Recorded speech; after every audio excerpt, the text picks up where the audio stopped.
Hello, everyone. This particular headline or something like it has appeared here and there in various news sources. And my take on it is that it's not true, but Russian government is attempting to implement the wag the dog strategy. So, tail wagging the dog. So what they're hoping for is that if they continue saying that Ukraine's allies are changing their tactics or withdrawing, that some of them actually will do exactly that. So far, they're not. So I encourage everyone, again, to check, double check, and triple check everything that comes out of Russian sources. Okay? Because of stuff like that. They have no scruples about playing games with human lives, which is exactly what they're doing here. So be very careful when you get information from Russian sources. Case in point, one of the pieces of news that came up today, not at all surprising to me, basically talking about the cover-up, the underreporting of the number of people who drowned after Russian military blew up the dam in Nova Kakhovka. As you'll know, it was a huge disaster, huge flooding. It is an environmental issue, caused lots of other issues. But of course, you know, front and center, there's loss of life. And so at the time, since this area is occupied, Russians only reported something around 50-something people. But there is a high likelihood that there's a lot more, possibly by an order of magnitude. So again, Russians lie. Another story emphasizing the lack of reliability when it comes to Russian information is this one. The one about the ship Novocherkassk. So it was struck in Crimea by Ukrainian military. In addition to eyewitness accounts, videos, photos, etc., there are now satellite images that show that this thing burned like crazy. Nevertheless, initially, Russian sources continued to insist that the ship was merely damaged. I mean, yeah, you know, empirically, it was damaged. It reminds me of the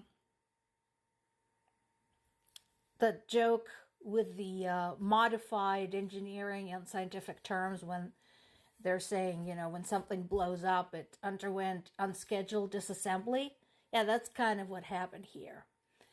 Another question that was brought up, and I mentioned it briefly yesterday, does it matter? It's just one ship. It's just one instance. So does it matter in the course of war, considering the onslaught of news that Ukraine's counteroffensive had failed, that it stalled, that we're losing ground, etc., etc.?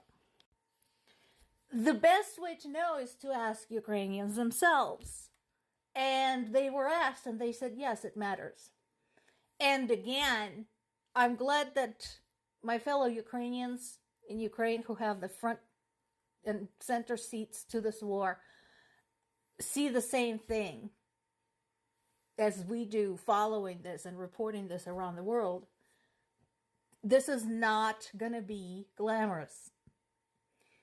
Ukrainian government said a long time ago, and Ukrainian military leadership said a long time ago, do not expect fireworks. It's not that kind of war.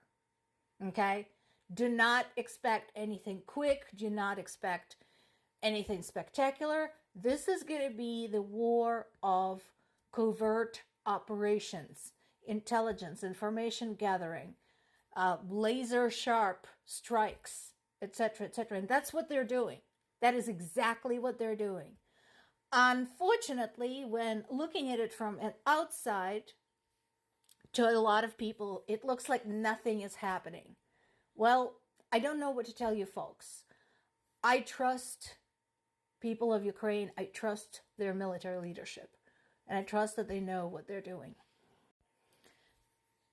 If you have been following this channel for a while, you know that I have no great love for Vladimir Zelensky. That's a separate conversation. Brought this up multiple times. But when he makes sense, he makes sense. And this is one of those instances. He is absolutely right.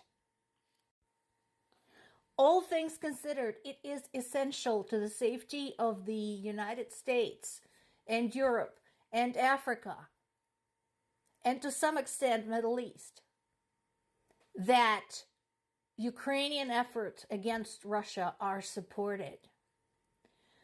Since the financial aid from the US to Ukraine is currently hanging in limbo, there is a revamped package of military assistance such as weapons, ammo, other supplies, etc. And believe me, it is hugely appreciated, because raising money person to person every week does get old sometimes.